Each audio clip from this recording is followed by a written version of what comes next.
Muchas gracias, queridos hermanos, por abrirnos las puertas de sus hogares a su programa El Evangelio a tu alcance. Hoy lunes de la tercera semana del tiempo de Pascua, vamos a reflexionar el Evangelio según San Juan en el capítulo 6, versículos del 22 al 29.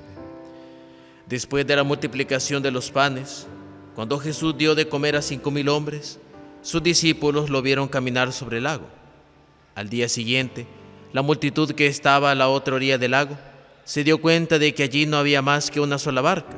y de que Jesús no se habría embarcado con sus discípulos, sino que estos habían partido solos. En eso llegaron otras barcas desde Tiberíades al lugar donde la multitud había comido el pan. Cuando la gente vio que ni Jesús ni sus discípulos estaban allí, se embarcaron y fueron a Cafarnaúm para buscar a Jesús. Al encontrarlo en la otra orilla del lago, le preguntaron: «Maestro, ¿cuándo llegaste acá?». Jesús les contestó: «Yo les aseguro que ustedes no me andan buscando por haber visto señales milagrosas, sino por haber comido de aquellos panes hasta saciarse. No trabajen por ese alimento que se acaba, sino por el alimento que dura para la vida eterna y que les dará el Hijo del Hombre, porque a este el Padre Dios lo ha marcado con su sello». Ellos le dijeron: «¿Qué necesitamos para llevar a cabo las obras de Dios?». Respondió Jesús: «La obra de Dios consiste en que crean en aquel a quien Él ha enviado». Palabra del Señor, gloria y honor a ti, Señor Jesús. La semana pasada, entre los últimos días de la semana, nos encontramos con el famoso relato de la multiplicación de los panes, cuando Jesús dio de comer a más o menos más de 5,000 personas, que es un número simbólico para hacer ver de que era una cantidad inmensa, una cantidad que humanamente hablando sería imposible dar de comer con los recursos que Jesús y sus discípulos tenían en ese momento.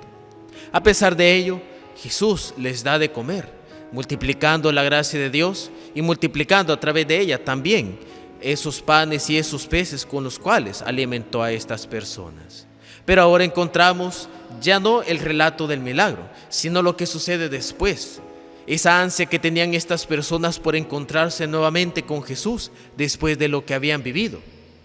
Tal vez en un primer momento, y solo quedándonos con la primera parte del Evangelio de este día, podemos decir o sacar algo bueno, al parecer, de estos hombres que van en búsqueda de Jesús, como la búsqueda que todo hombre necesita y quiere hacer para encontrarse con el Señor, esa búsqueda de Jesús. Pero si continuamos leyendo el Evangelio, nos daremos cuenta, e incluso de labios del mismo Jesús, que esta es una búsqueda interesada. No es una búsqueda de fe, es una búsqueda materialista, porque el mismo Señor les dice que ellos no han ido en búsqueda de Él porque han visto señales milagrosas, ni siquiera porque han creído en su palabra o se han dejado tocar por su mensaje.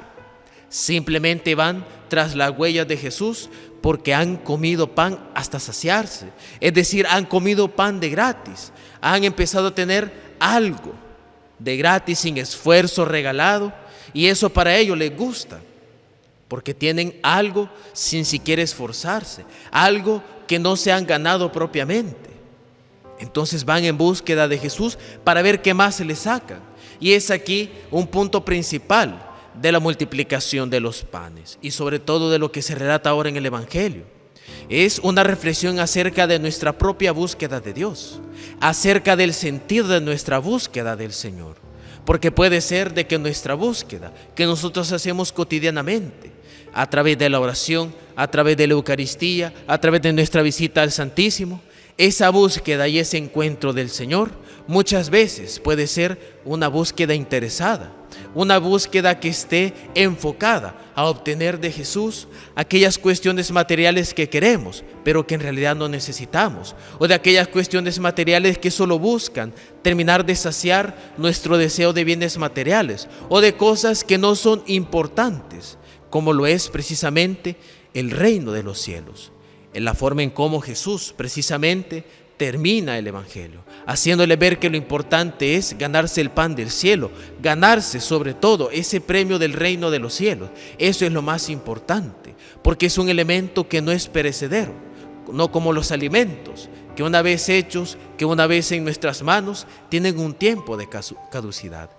Trabajemos, esforcémonos por el alimento que no perece, el cuerpo de Cristo, y por aquel premio que este alimento nos da, el reino de los cielos, que es el tesoro eterno para todos aquellos que buscan a Jesús.